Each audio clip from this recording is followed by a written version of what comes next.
Masih dalam rangkaian webinar HUT 83 tahun Sinarmas Indonesia dalam forum Dialog Sinarmas Economic Outlook 2022, berbagai perspektif terkait sinergi korporasi dan pemerintah dalam penanganan pandemi diungkapkan oleh para pembicara.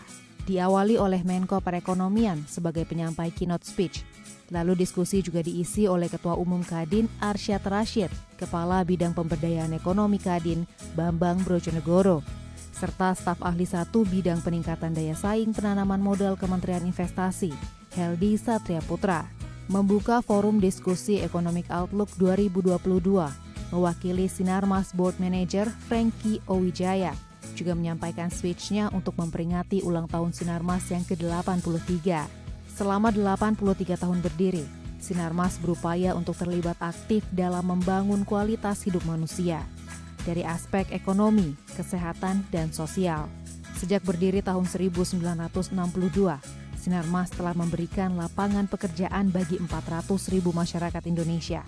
Meskipun hantaman pandemi yang memukul dunia usaha, Sinarmas di bawah naungan Kadin terus maju bersama pemerintah dalam memulihkan keadaan dari dampak pandemi.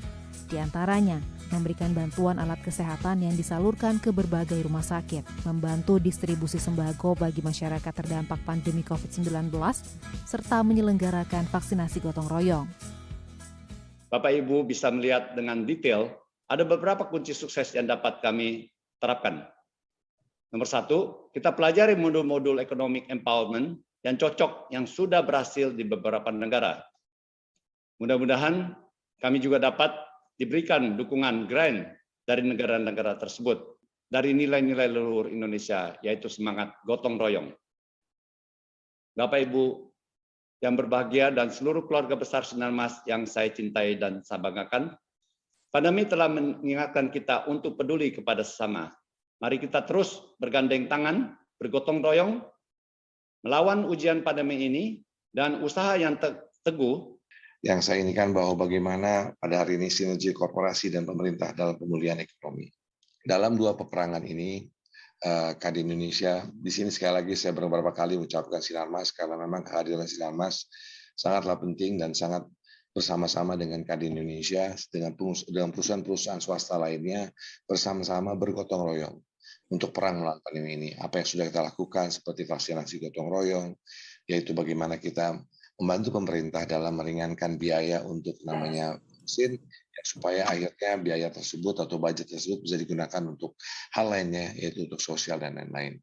Lalu bagaimana kami melakukan vaksinasi bersama, membuat rumah oksigen gotong royong, pengadaan daripada oksigen sendiri, tabung oksigennya, dan juga yang paling penting bagaimana membantu dengan sembako, yaitu dengan sumbangan sembako dari pengusaha peduli NKRI yang diinisiasi dan diinikan oleh Sinarmas, dan juga bagaimana mobil vaksin yang kami telah memberikan 2 mobil vaksin pada seluruh kadin-kadin provinsi untuk bagaimana upaya kita untuk menjemput bola, yaitu untuk datang hadir pada UMKM dan juga masyarakat dalam konteks bagaimana kita perang melawan pandemi. Selain untuk itu dalam konteks perang ekonomi, kita sebagai Kadin selalu hadir dan coba berupaya bagaimana memberikan input, memberikan masukan kepada pemerintah sebagai strategis Kadin sebagai mitra dan strategic partner daripada pemerintah. Bahwa untuk foreign direct investment secara global itu memang mengalami penurunan sampai minus 30%. Namun di Indonesia, PMA atau foreign direct investment juga mengalami penurunan, tapi tidak sampai sebesar rata-rata secara global. Selain itu, arus penanaman modal dalam negeri di tahun 2020 itu lebih besar porsinya dibandingkan penanaman modal asing. Oleh karena itulah, syukur alhamdulillah, kita bisa mencapai target investasi kita bahkan melebihinya sebesar 101,1% dari target kita 817,2 triliun. Di samping itu, distribusi investasi di era pandemi ini pun masih banyak atau lebih besar ke luar Pulau Jawa.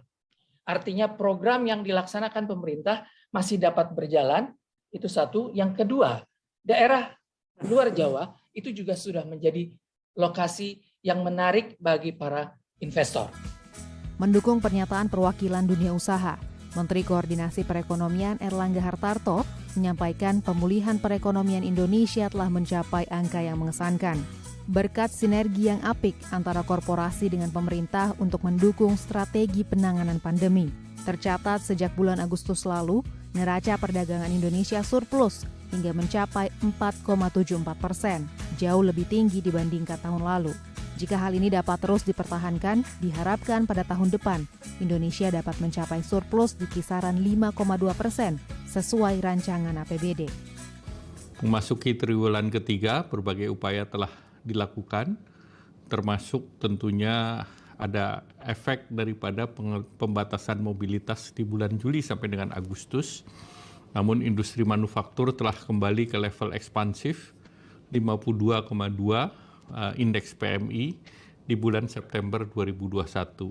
Sehingga tentu optimisme ini untuk peningkatan import baik barang modal maupun bahan baku di bulan Agustus menunjukkan bahwa produksi kembali bergerak. Di sisi eksternal, kita juga bangga atas kinerja ekspor, di mana neraca perdagangan Indonesia surplus selama 16 bulan berturut-turut, dan di bulan Agustus surplus neraca perdagangan mencapai 4,74 miliar dolar, ataupun tertinggi sejak Desember 2006, dan secara akumulasi Januari sampai dengan Agustus, neraca perdagangan mencapai surplus 19,17 miliar dolar, jauh dibandingkan periode yang sama tahun lalu sebesar 10,96 miliar dolar. Rencananya rangkaian webinar dan forum diskusi ini masih akan kembali dilakukan pada November mendatang dengan mengangkat tema seputar pendidikan Indonesia dan harapannya dapat memberikan informasi yang berguna bagi masyarakat. Presentia, Tim Liputan, DAI TV.